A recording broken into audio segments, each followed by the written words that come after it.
Град Скопје даде зелено светло за изградба на шпанските скали. Со 24 гласа за и 10 против, Советот на град Скопје изгласа предлог одлуката со која скалите ќе бидат изградени од страна на инвеститорот на барокната зграда на плоштадот во Скопје.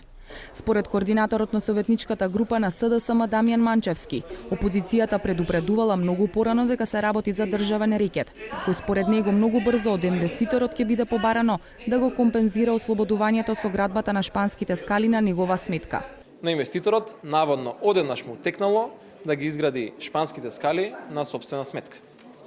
Ама да немаме никакви дилеми. Ова му текнало лично на Никола Груевски. Личи на него и провидно е како него.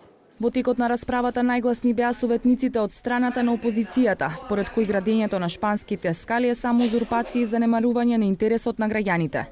Нема проветрување тука. Дали некој консултирал таа работа?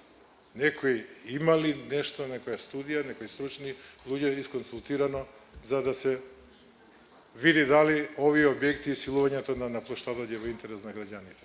Меѓутоа, повторно говорам, ке се работи за перфидна манипулација.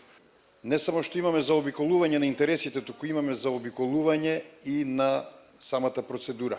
И сето тоа под плаштот и закрилата на законска регулатива, односно дека е ова усогласување со закон. И предлагачот се повикува на законски одредби од Законот за градење, кој што, внимавајте, од 2009 година 21 измена има до сега. Значи, овде постапуваме според насоките од деталниот урбанистички план, каде што инвеститорот на објектот кој е отуѓен од страна на Министерството за транспорт и врски има обврска, партерниот дел, односно скалишниот простор кој гравитира и е дел од плоштадот, да го реализира. Шпанските скали се партерен дел на дворешни скали од објектот на комерцијални и деловни намени. Општина Центар издаде дозвола за изградба на објектот, а советниците на град Скопје денеска дадоа зелено светло и за скалите, бидејќи површината на која тие треба да се градат е под надлежност на градот. Во меѓувреме град Скопје планира да потроши дополнителни над 3 милиони евра за доградба на градската куќа под Кале, објект кој е наменет за администрацијата на град Скопје.